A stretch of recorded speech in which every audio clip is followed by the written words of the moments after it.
Hello. Hello, we're here. Can you hear me? Yes. Okay. Okay. So we're back again. I'm so excited. Yay. Welcome, everybody. Yeah. So you want me to start it off and tell you what's coming up with TACA in the coming weeks and months? Absolutely. I want to give just one short programming note to everybody that we are recording this show the night before. So this is going to air tomorrow for us. It's tomorrow morning. For you guys, you're seeing the premiere live. And I try to tune in and watch with you guys if you have any questions. I'm coming from my backyard right now, my very rustic back porch, because I've got house guests here. So apologies for overhead flying things, whether they be bugs or planes. But thrilled to have you guys. We hope that you guys are enjoying this once a month where Moira and I take on all the things that we're watching. And I sometimes I think the fur is going to fly because Moira and I don't like the same things is what I'm learning.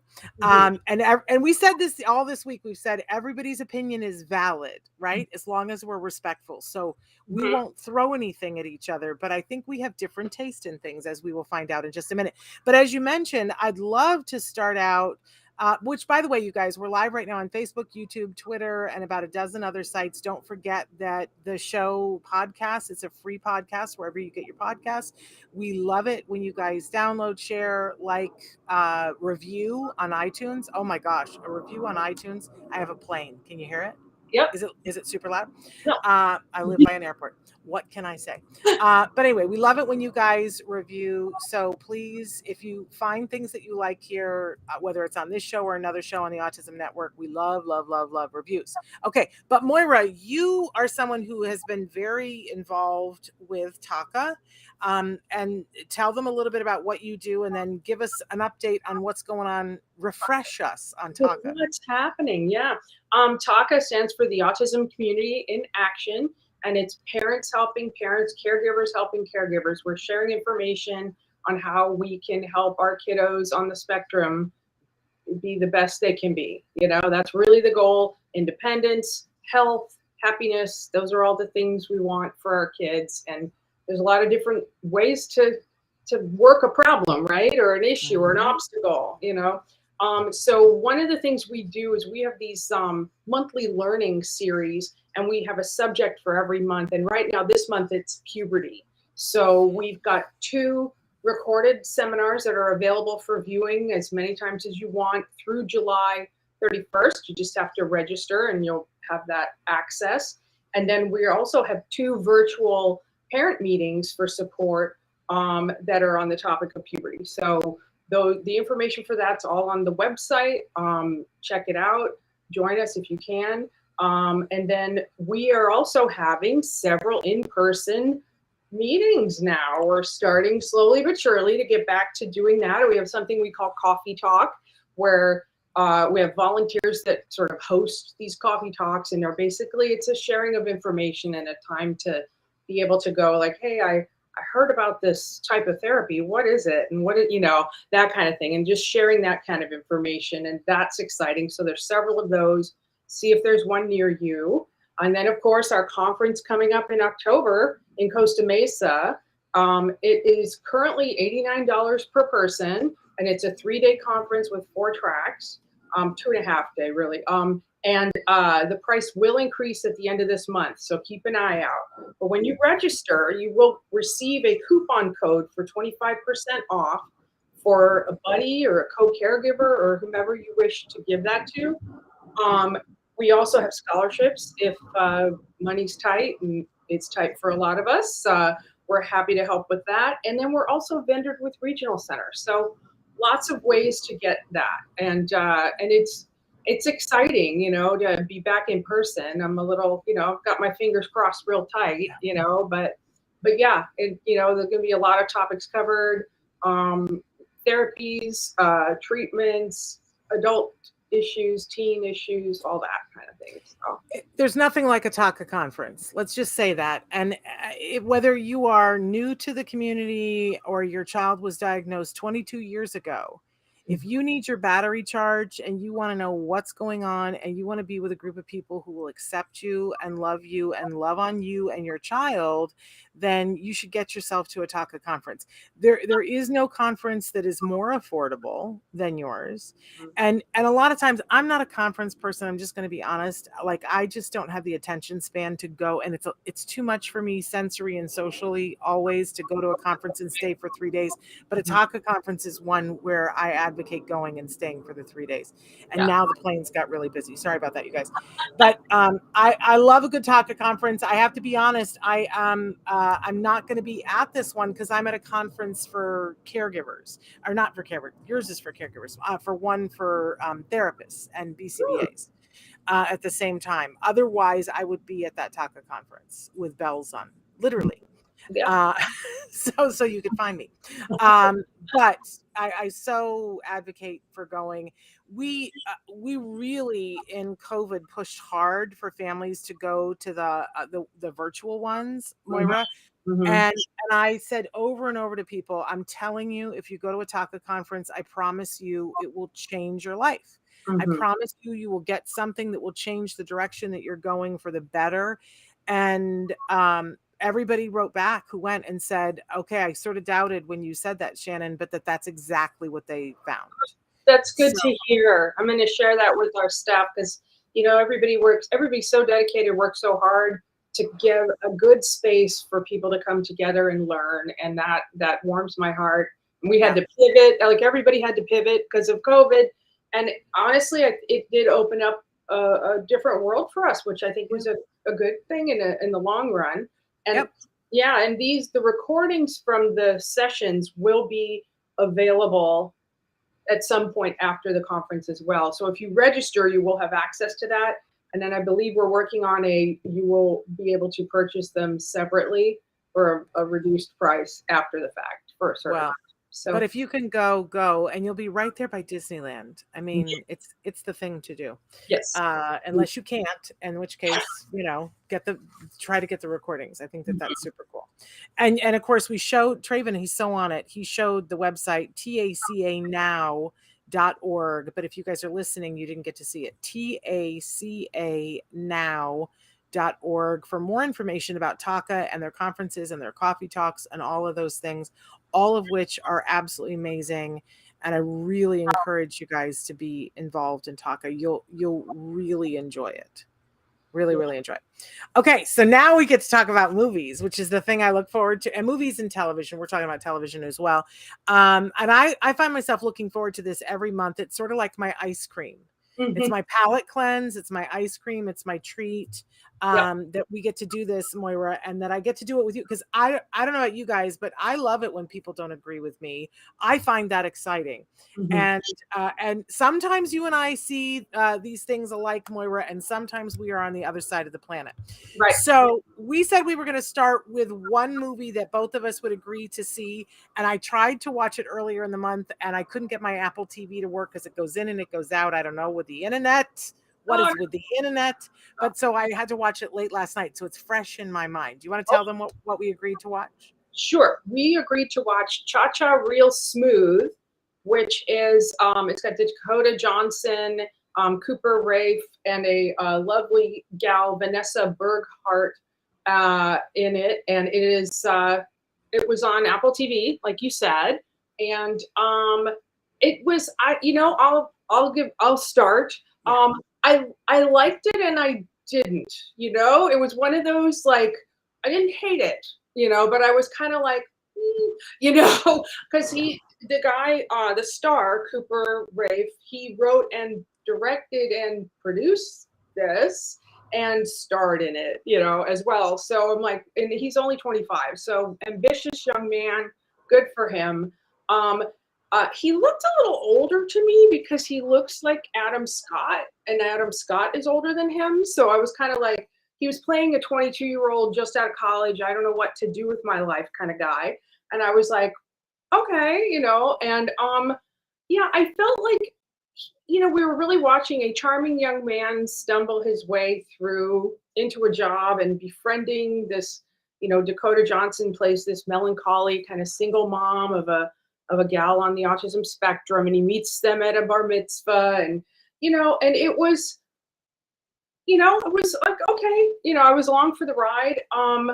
But I also felt like they established that he does gain the trust of this young lady to the point where she allows him to scratch her back. He babysits her, and he allows to, well, I shouldn't call it babysitting. He watches her so the mom can have a break, and he scratches her back in the way that her mom normally does.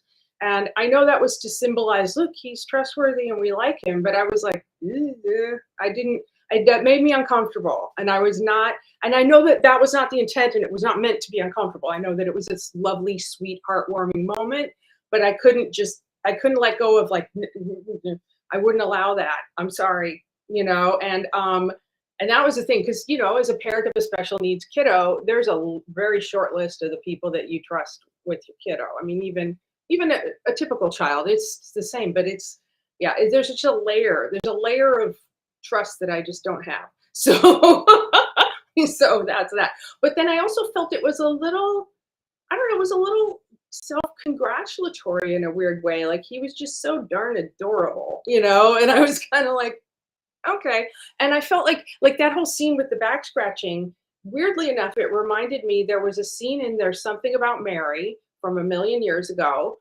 where there's a character who has special needs and who is very sensitive to having his ears touched. And they comedically have him have a reaction to that previously. So, don't touch his ears, kind of thing.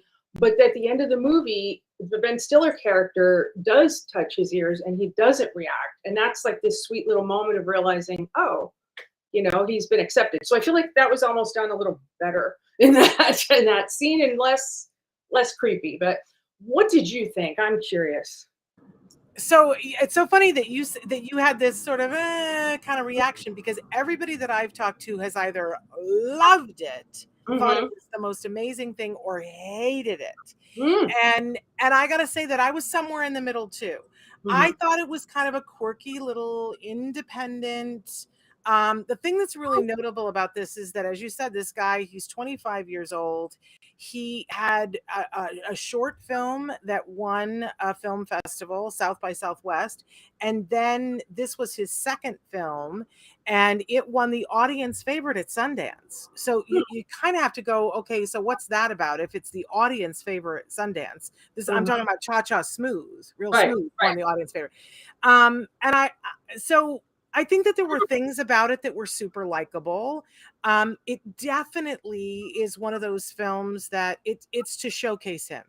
That's really what this film was about. Was it about showcasing this very quirky young man, the way he sees the world? And it's about that time period. It's funny because you're going to talk about a film later on that I've seen your list that I super loved this year, that's about that time period too, when you haven't found the on-ramp onto your life and you don't quite know what to do next. And I think the film you're going to talk about does it better.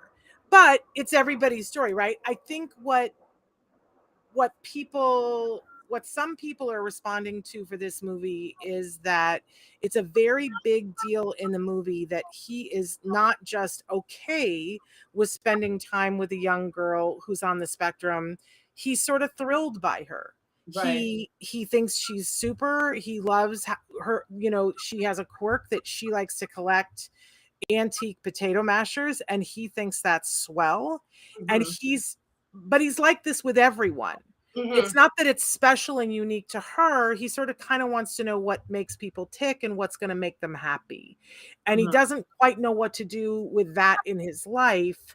So I thought that was an interesting thing, that I loved seeing someone who just accepted someone who was on the spectrum, not more or less because they were on the spectrum. That part of it I super liked.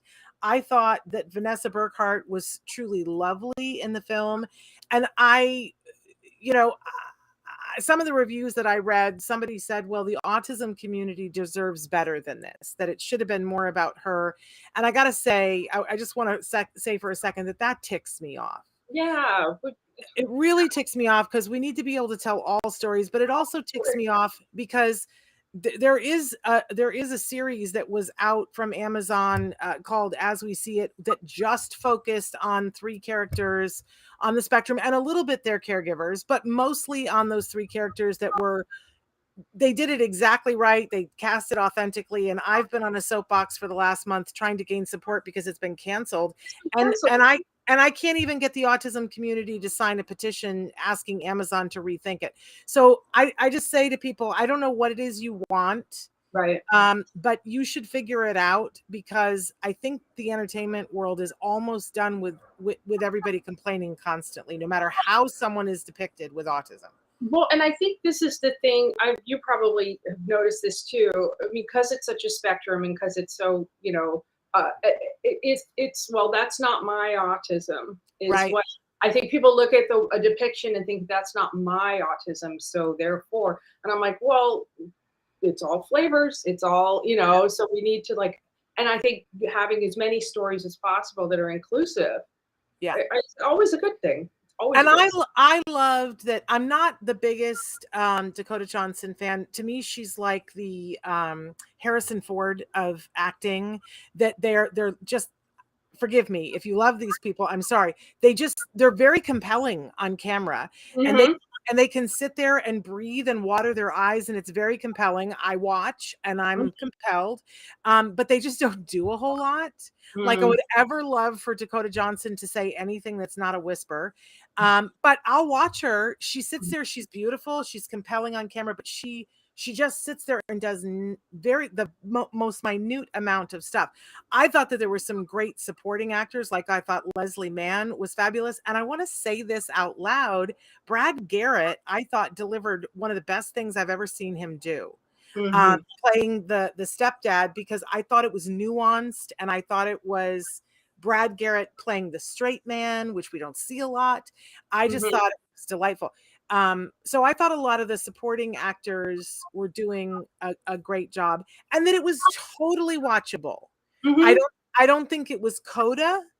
You know what I'm saying? I didn't change my mind about a whole lot, but I will say that I loved that the mom was very clear that while her life was difficult, she constantly would say, it's not because of my daughter. Right. It's not because of my daughter. It's because other things, which I think we can all relate to. And was it me that when I saw the trailer, I thought it was her sister? Did Dakota Johnson seem a little young to be this teenager's mom? She did a little, and I think I had that impression as well, that it was her sister instead of and because it looked like they could have, and that's the thing, he looks a little bit older and she's very young looking, so they could have actually, it wouldn't have been inappropriate, but I think we're supposed to think it was inappropriate. Exactly. The movie hinges on the fact that they can't be together because of the age disparity between the two of them, and he looks a smidge older than her. Yeah, it was interesting. Yeah. Odd stuff. So, okay. Moving on. Let's get to, there were 2 things that I really disliked. And you always have more to say about the stuff you don't like, right? Right. Since we're talking about Dakota Johnson, one of them was Persuasion, which is the newest adaptation that Netflix has done of Jane Austen's book. And I just think, I think it was Netflix trying really hard to make Jane Austen acceptable for the Bridgerton crowd. And I am a Bridgerton crowd person, and I'm a Jane Austen person, and I watch them for different reasons. And so I feel like they just took everything I loved about Jane Austen away, basically. Like the language had been kind of stripped from it, and the sort of uptight aspect of society kind of seemed to be loosened, that's what it's all about in those that genre. And one of the things they said, like, well, if you're a 5 in London, you're a 10 in Bath, so it was really cheeky. And then one of the things she said was, we were worse than strangers, we were exes. And I'm like, exes, okay. But the original line is, now they were as strangers, worse than strangers, for they could never become acquainted. I mean, the language is just gorgeous. So I'm like, why'd you do that to me? And the tension kind of went away. A lot of times, I think I don't dislike Dakota Johnson. I'm like you. I think I'm charmed by her. I don't know that she's like the most amazing thing, but I think she's lovely and she's watchable. She's compelling. But I felt like she was miscast in this. I felt, Mm. and also they did I loved Fleabag. I don't know if you ever saw Fleabag, but there's Oh, love, love, fabulous. love. Love Fleabag. Saw it like twice. But they did the talking to the camera, breaking the fourth wall thing, Yes, and yes. she handles the comedy of that very well. But it was, I don't know, it just ended up being a little gimmicky. And I thought that Richard E. Grant was fabulous because he always is. And then I don't remember the actress that played the younger sister that had all the maladies and was such a pain. She like stole every scene she was in, so that was interesting. But yeah, she's an internal character, Anne Elliot, and I thought the speaking to the screen might work to get her inner workings, but it ended up being just very winky and also lots of anachronisms. She had her hair down a lot of the time. At one point, she lifted up her dress to where you could see her stockinged legs to like fix her shoe, and I'm like, oh, Wow. Yeah, you would never. no, this would not happen. So, and I'm not a purist. I don't mind, but I'm also like, you got to recognize where you are. And in fact, after I watched this, I immediately rewatched Sense and Sensibility because I was like, this is what I wanted to see, and I didn't get to see it. So I did that. So that was a bummer. My second bummer movie was Jurassic World Dominion. Now, this surprises me because I know how much you were looking forward to this, and I've not seen it yet. I was very much looking forward to it, but I felt like this was a blatant money grab of a film. Of like, let's squeeze the last bits of dimes and nickels out of this franchise. And I don't care. I love sequels. I don't mind it. I like the franchise, and you're always upping the ante. And they made it a global issue. The opening montage was fabulous because it was kind of showing, here's this world now where the dinosaurs are everywhere. And now we're all dealing with it, and here's what's happening. And I thought that was kind of the direction they were going to go in, but they didn't. And they brought back the three actors from the original film, which I thought, wow, that'll be fun. And then it was like, they didn't really do much. There were people they introduced that I'm like, who is this person and why do I care about them? So it was kind of confused. And sadly, it was actually kind of boring. And I was like, that's not what you want you want a roller coaster. You want to be like, oh, people are in peril, scary dinosaur, blah, blah, blah. And it just, I don't know, some of the action sequences were kind of confused, and it almost looked like they were not occupying the same space, the humans and the dinosaurs. And I'm like, is that like, did they cheap out on the CGI? I don't know. It was just, I mean, I did watch it at home, so maybe in the theater that was a different experience. But yeah, I don't know. I can't even remember much of the plot. I thought something about a baby velociraptor and a giant locust, and Campbell Scott was in it, but it was also about corporate greed and human genetic engineering. But I think Universal Pictures is the corporate greed people in this one. All right. I'm so surprised. And when I saw that on your list, I was like, hey, wait a second. I thought she was looking forward to this.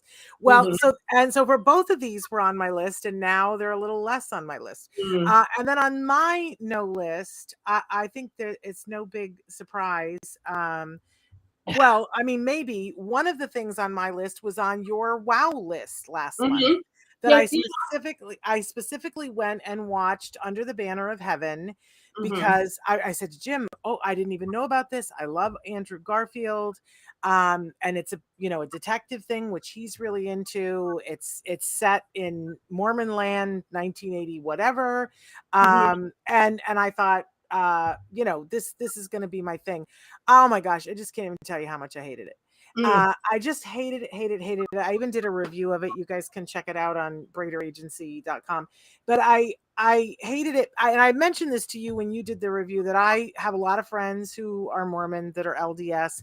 And I taught at BYU for a while. I spent time living in Utah. I've never been LDS. I'm not a Mormon, so it's not like I'm tied to anything, but I believe in being respectful. And it seems like to me that the person who wrote this had a bone to pick And they really wanted to make sure that they made that whole religion look bad. And there were choices that were made in the direction that were just, I'm not a prude. I'm not a prude at all. But there are things to me that are just wildly, wildly inappropriate. For instance, you know, you can have nudity in a film, and if it belongs in the film, I'm really there. I really hate it when there's gratuitous nudity, and especially when it's female gratuitous nudity. It cheeses me off, because you know what happens? It pulls me out of the movie, and I'm thinking about the actress who had to make the decision to say yay or nay to this. And I know too many people that have been through that, right? But there's a moment in this is just one example of many where, for those of you who don't know, at certain echelons of, if you're very devout in the Mormon religion, there are specific underwear that you wear closest to your body because it's sacred. It's sacred, and that's a really important thing. And they show a scene with the husband and the wife in their sacred underwear, and then they show her take it off to be naked for a second to come in the shower with him. There's really no reason for it whatsoever, that we didn't like show the underwear and then cut away. There was no, but it was almost like a big middle finger to the Mormon, and that I couldn't get past it. But the story wasn't for me. By the time, you know, it's a murder mystery, and by the time they get to the end where they're going to reveal who really did it, I didn't care. I was like, they all are horrible people, and they're all, and you're manipulating me. And I was footutzed by the whole thing, and I did watch the whole thing. So, well, you know, and it's funny because I hadn't finished it when we talked about it before. Progressively, I can see where you're coming from, and the screenwriter is the same guy that wrote Milk, and he. What I can see, I think it was an intentional. I didn't know this before either. He is a gay man, and I think he had a very difficult time being gay and being in the Mormon church. And I think he's got an axe to grind, and you know, totally does. And that's fine. That's your story. I'm just telling you how to into it. And then the other one, I may have even mentioned it last time. We watched. I love Chris Pine. Me too. Oh, I just love Chris Pine. I would watch Chris Pine read the phone book. And so I did watch this. And watching Chris Pine read the phone book would have been more interesting than this movie. The Controller, the contract. What is it? The Contractor. It's just, I don't know. I don't understand managers of people. Why Chris Pine, sometimes they get him really good things, and then other times they do not get him good things. And Chris Pine, you should fire your manager. This really was a film that was supposed to be set up to make him look good. It didn't. It's, you know, I feel like I understand Chris Pine better than his manager does. I'm just going to put that out there. I'm not a manager, and I'm not available, Chris, if you want me to be your manager. But if you want me to read scripts for you and give you thumbs up or thumbs down, I could make myself available for that, because I truly love you. And this was a waste of your time. And it was confusing and boring and stupid and ridiculous. And yeah, I didn't care for it at all. But ask me how I really felt. Big no. Okay. Shall we move on to meh? Meh. Yeah. Meh. Yeah. And it's funny because what I have on my list, Loot, which is the in Apple TV, Maya Rudolph, and I actually watched another episode last night and laughed out loud. So now I'm like, oh, maybe it needed time to get its legs. I don't know. She's charming, and I think that I would just watch her as well, you know, because I'm like, I just like her. And then, but I do like seeing Adam Scott, as I mentioned him earlier, and as a jerky rich guy. I think it's a really good fit for him. But I don't feel compelled to binge it, and I feel like that's an interesting aspect of our virtual world now.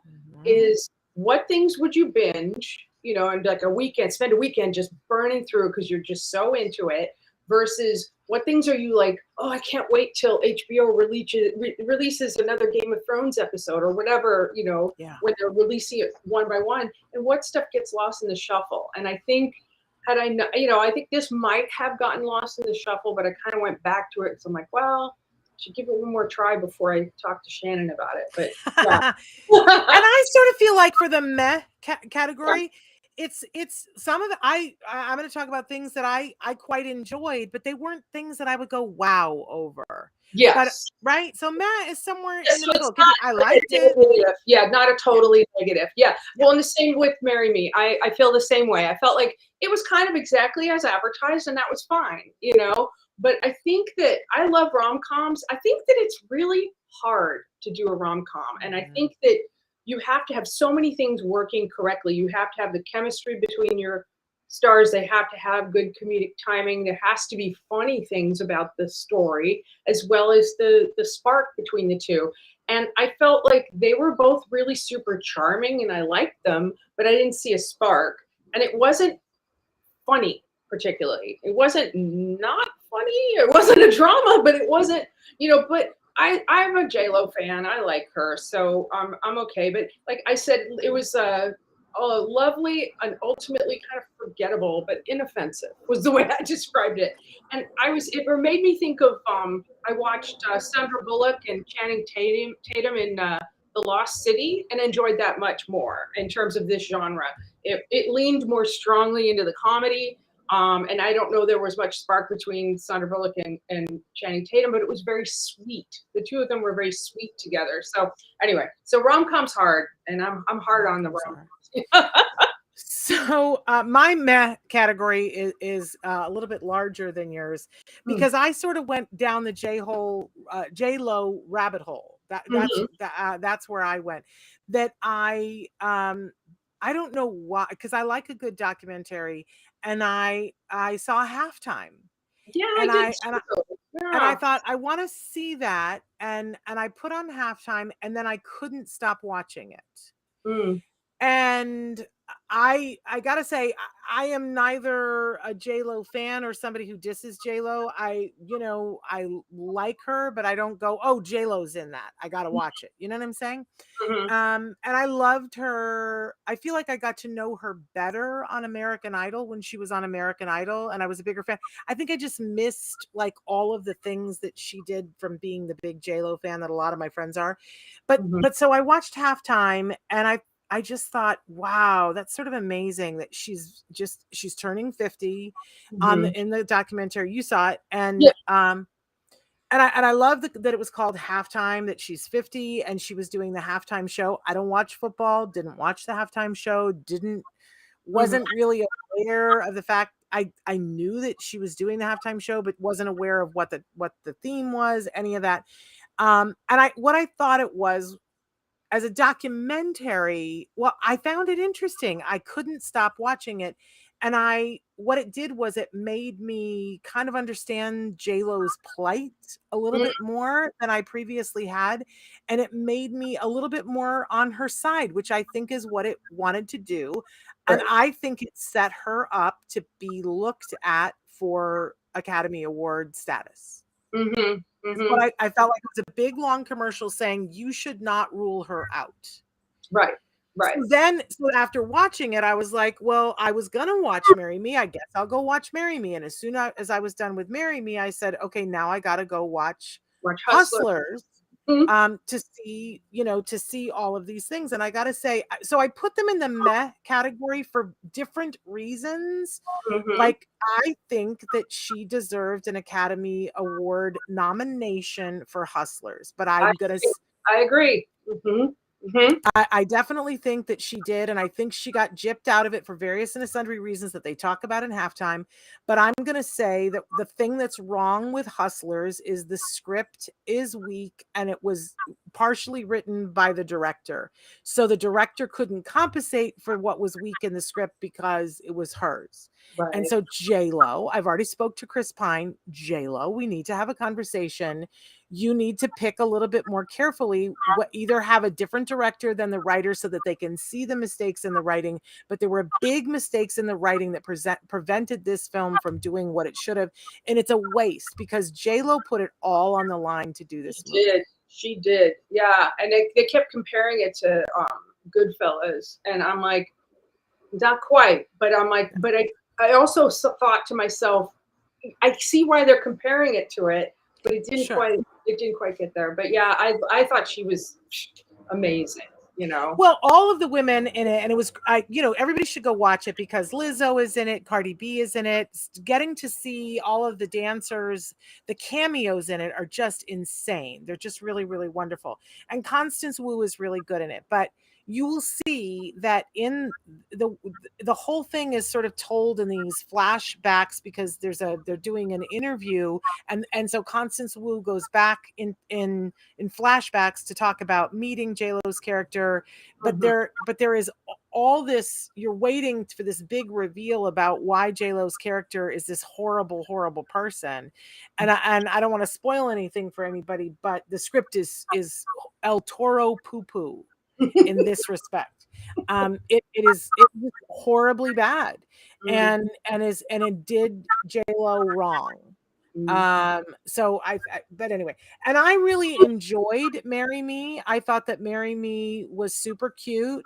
I don't understand the Owen Wilson thing. I just have never understood it. Never ever. And I think he's another one that he's certainly charming and he's different. But if he had not had the roommate that he had in college, I don't think he ever would have gotten in any film ever, because he's so quirky. And it sometimes, for me, it's just hard to get past that, to get to the point where I really truly believe that he's head over heels for somebody. He's so busy playing that, so I agree with you. I didn't think the chemistry was quite there. But I think all three of those J-Lo movies are worth watching. And then, of course, my last in the meh category, not hating, but not absolutely wowing about, is Marcel the Shell with Shoes On. And I gotta say, this used to be a short. There were 3 shorts, and they should have stayed shorts. It is cuter than cute can be. It's absolutely delightful. The message is wonderful. It's way too long. It's way too indulgent. I love what's her name, Jenny Slate, who does the voice, who's been in a couple of movies that I have loved in the last 2 months. I think she's one of the most versatile up and coming actresses we have. Agreed. And she does the voice of Marcel, and it's just adorable. But it's not a kids movie. It's an adult movie with adult things. Kids won't sit for it. It's cute as a button. But it's a long movie, and to ask adults to sit and be cute for that long, it's just short. It's a short, but they decided to make it a full length feature. God bless you. Stay a short. That's all I have to say. But it was cute. It was so cute. You have diabetes by the end. But I can only handle so much of that. It's like having cotton candy for your appetizer, your meal, and then they offer it for dessert, and you go, I'm done. Yeah. All right. There's that. All right. So next is our wow category. And I loved The Worst Person in the World. I thought that was fantastic. I had heard a lot about it. I think you actually had said how amazing it is. It's, for those that don't know, it's in Norwegian, so you will be reading subtitles. There's nudity. It's an adult, grown-up film. It is so good. And at the beginning, we're told it's in 12 chapters with a prologue and an epilogue. So they kind of set you up for that. And the prologue was so reminiscent of Woody Allen that I was actually a little worried there might be an inappropriate age gap with, like, is this, because she's, like you said, exactly, she's experiencing what the character in Cha-Cha Real Smooth is, which is, I'm in college, I don't know what to do. And then she tries on all these different things, and you see this montage of her figuring it out.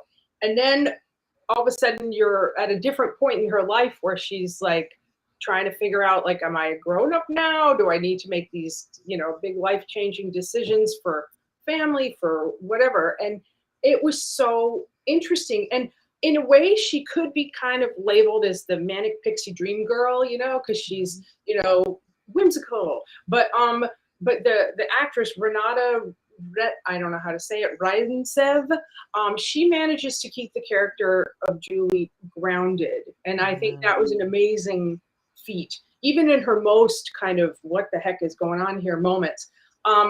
she knows who she is. This character knows who she is and knows what she will or will not put up with, but she just doesn't know what her life is supposed to be. So that was kind of cool. And one review I read of it mentioned that it might be a little bit of the male perspective of a woman's experience because it was written by a man. But I don't know. I think she did a great job of, like, I was there for it and I thought she was fabulous. There were some really great magical movie moments where you're inside a really crazy drug trip and you're like, what is going on with that?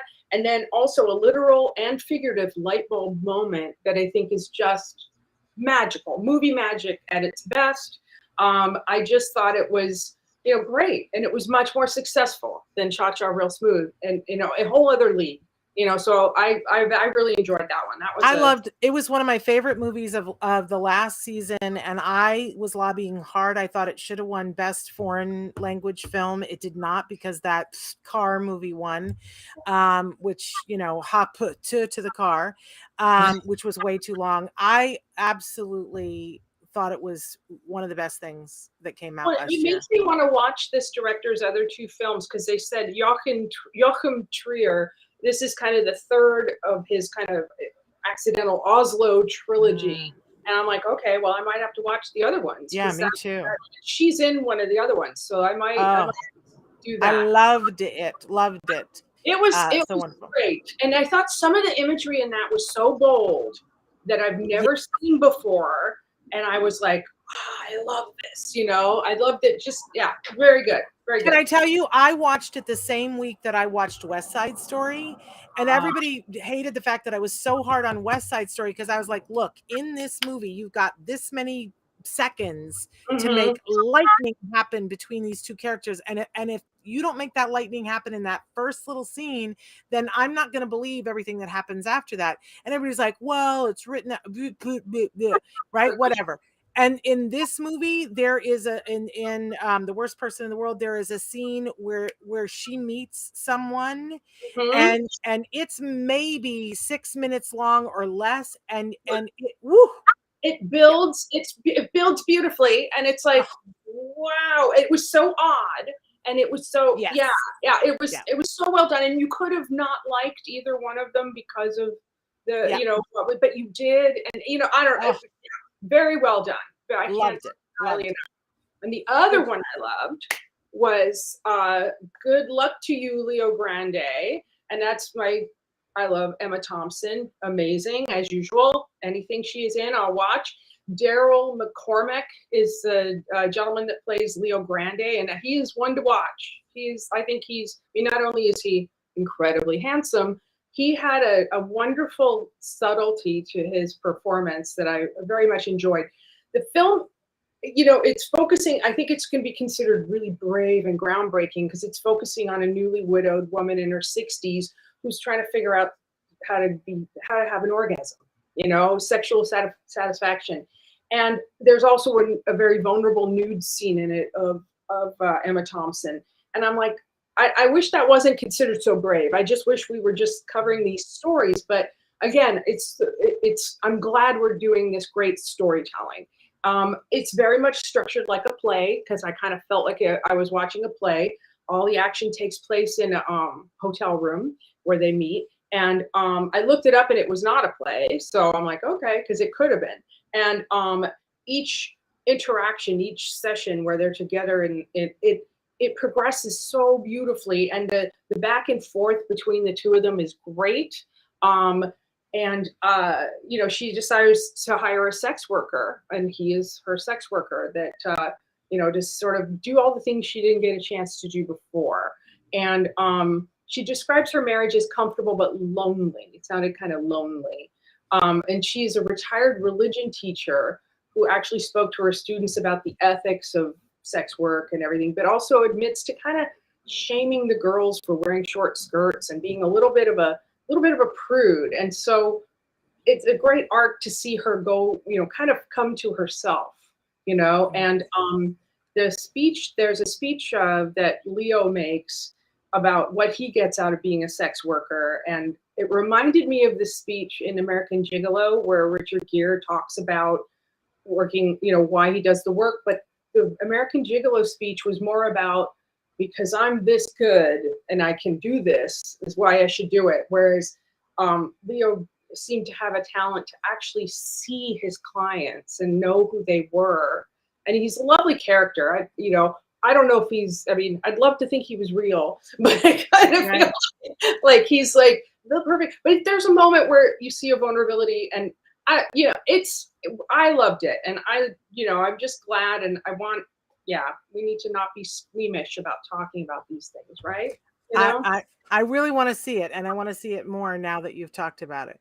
Mm-hmm. So for my wow categories, and I sort of teased this last month because I had just seen the movie before we came, and so I didn't have my thoughts together, but I got to make sure that I say that it's definitely a wow for me for the everything, everywhere, all at the same time. Yeah.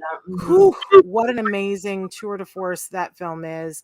And actually, both of the films that I'm going to talk about, I got to say, and this is a part now of whenever I'm watching films, because I don't know if you saw the documentary called This Changes Everything. Yes, I did. Mm-hmm. And yes. Every time I watch a movie now, I always come to a movie as a woman watching. I come as a mom watching, and I look at things in a different way, having seen that documentary that's made by, help me, who's the actress? Gina Davis. Thank you. That she's done a lot of research on gender studies in film and paid a lot of money to have that research done. And you would think it would be changing things, but it isn't fast enough. But both of my wows, I feel like, are part of the change. So everything, everywhere, all at the same time, all at once, excuse me. We get to see, and I'm going to slaughter her name, Michelle Yeoh, who has been around, done a lot of things, is an amazing actress in her late 50s, is the lead of this action hero film. And she does a lot of her own stunts in it. It's absolutely amazing. And then a lot of times her foil in a lot of the scenes, sometimes playing the villain and sometimes not playing the villain, is Jamie Lee Curtis, who is also not in her 20s anymore. And to see these two women, when we were told that Wonder Woman 84 was coming out and that it was going to be why I'm blanking on Kristen Wiig and Fabulous. Who's the woman who plays Wonder Woman? Gal Gadot or Gadot. Oh, yeah, Gal Gadot. And that they were going to play the two superheroes against each other. I was so looking forward to it. I was looking for that moment, like when Gal Gadot went across the field, right? Yes, right. I was looking for that, and it had Chris Pine, and yet the whole thing was a ginormous, like throw it. It doesn't even belong in the horse poo pile, right? but everything, everywhere, all at once was what I had hoped that movie would be. Ooh. But times 754 million. It is the most empowering, I think, film for women that I've seen in a long time, whether it's, the story or the actresses and what they're doing. Amazing. But it's also cutting edge filmmaking, storytelling.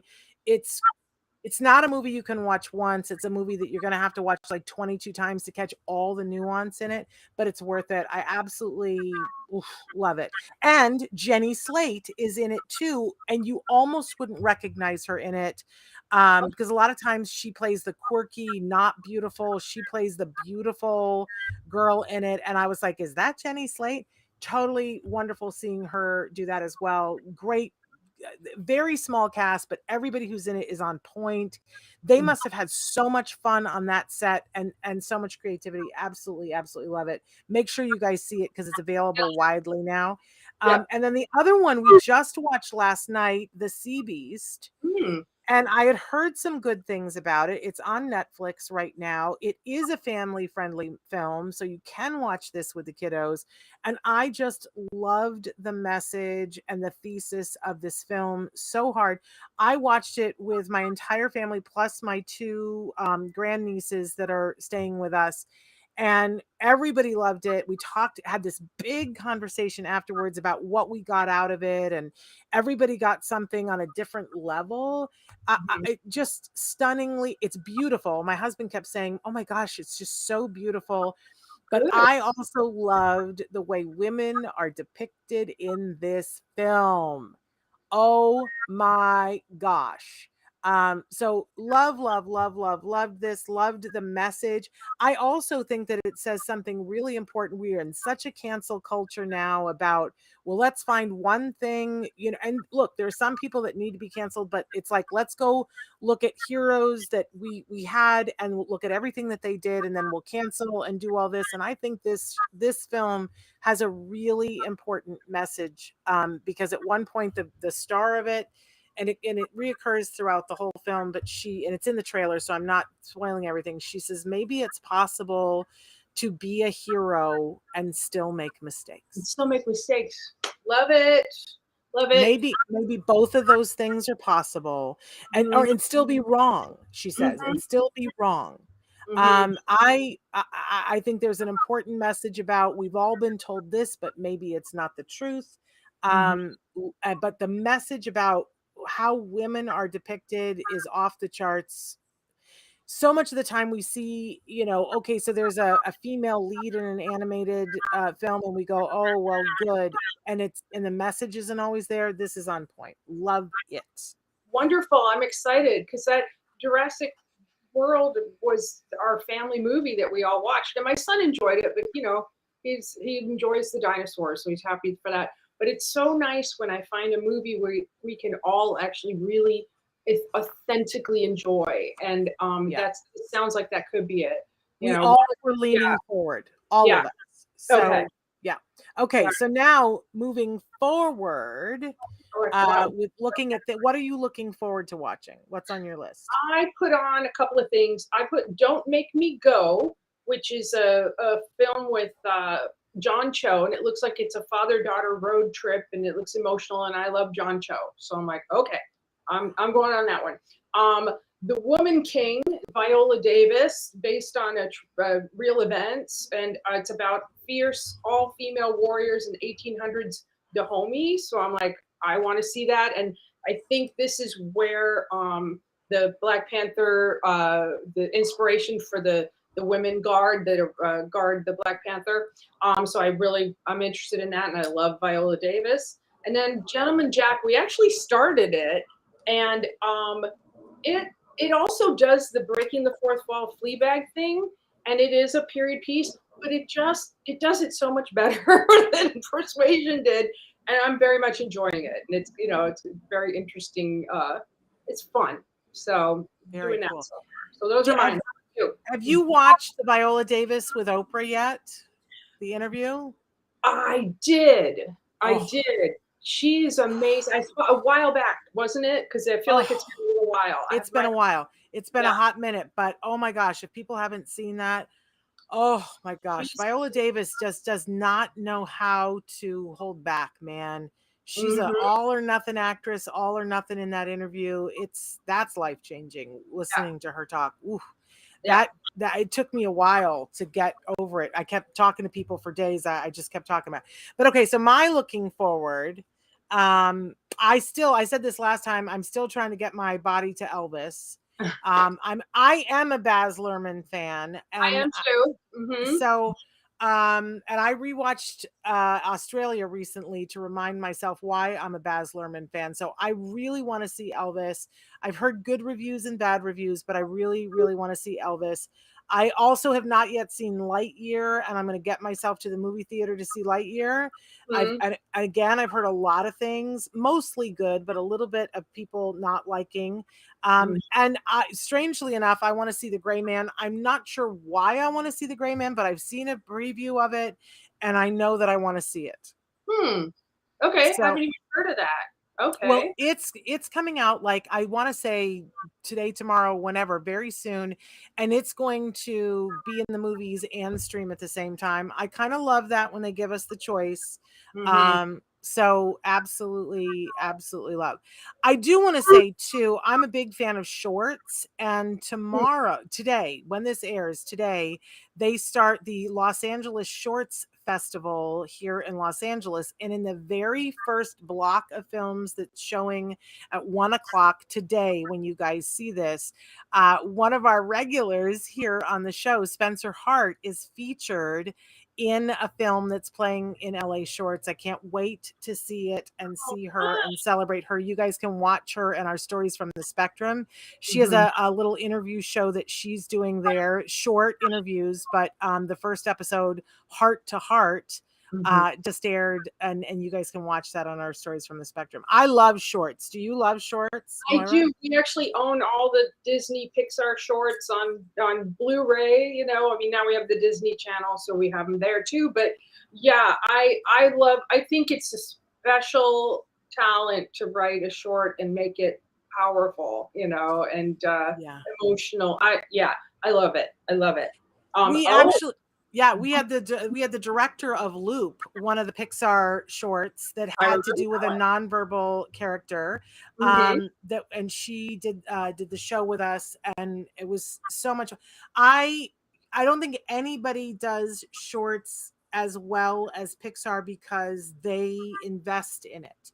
They have a program where artists can flush out ideas, and they sort of have an incubator, if you will, to do shorts, which I think helps them to go into their full-length films, and it's part of why Pixar does it so well. It's the farm team. They're building their future storytellers for feature length. And in fact, I believe one of the gals from the Red Panda, Red, that movie had been short as well, and that was wonderful. So I had to think it's Erica Milsom that was on with us from Loop. She was just amazing.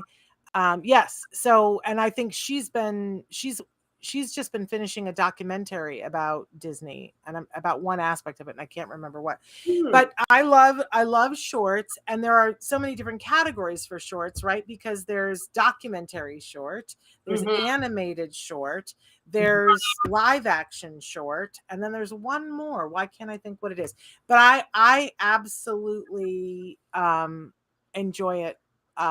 And I love every year there comes a day when after the nominations have come out where they will just play them back to back in the movie theater, and you can we did that one year back in the day before kids. But afterwards, after the Academy Awards are over, they will offer it online. So if you're interested at all in watching the shorts this year, I was so excited that Riz Ahmed finally won his Oscar for his short called The Long Goodbye, which if you guys have not seen, I don't think it's longer than 10 minutes. It's like the best 10 minutes you could spend to watch a short. I love him. I just think he is. I don't know if you saw The Night Of. That was the first time I was introduced to him, and I went, "Who is this kid? He's fabulous." And then, of course, Sound of Metal. He was amazing, and then he was in a Star Wars. He was in Rogue One. Right. Right. Well, and then, but it was almost like I said, it was like Riz Ahmed was like, I'm going to win an Oscar in 2022 because I didn't win one in 2021 for Sound of Metal, because he was also a producer for Flea, which was up for Best Documentary, which was up for Best, right? Yes. Unbelievable. Right. And so a lot of people thought, but he was up in so many categories for Flea, and I knew that there was just like in each category there was a film who was going to edge him out, but I there was no way he wasn't going to win for Best Short. His was by far the best. There were so many good shorts this year. I was just amazed. But we're about out of time here.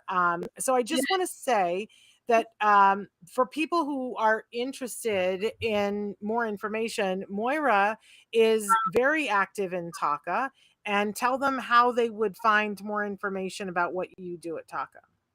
Well, it's on the website, but also my TACA email is my first name, Moira @tacanow.org.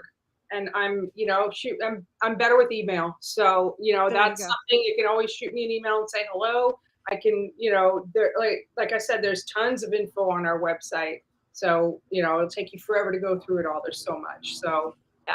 There we go. And I now review regularly, as a plane is about to go over. I review regularly, and you can find my reviews either on my Facebook, because I usually share them, or they're on BraderAgency.com. So if you're interested, and mine are always short. They're never longer than a 3-minute read because who has the time? And, Yeah. and I can tell you, like when I'm speaking verbally, it takes me an hour to tell you. But if I'm writing, I can tell you in 30 seconds, did I like it? Did I want to flush it down the toilet, or was it really good? And you should watch it. There you So go. Moira, I so enjoy this. I know this is my treat every month. I'm here for it. I am here Okay. for it. So we'll be back in August. And if there's something that you guys particularly want us to watch, we will take requests. I would If we can find it. Yeah. If we can find it. If we're able to see it, with schedule allows, right?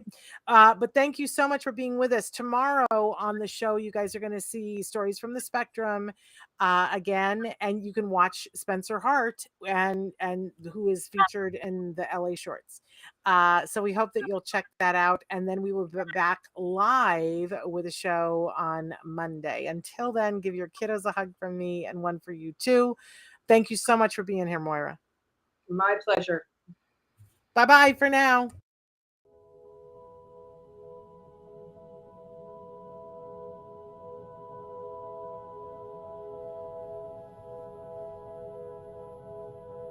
If you found anything helpful in this video, please give us a like. In fact, make sure that you smash that subscribe button on YouTube and give us a like on Facebook.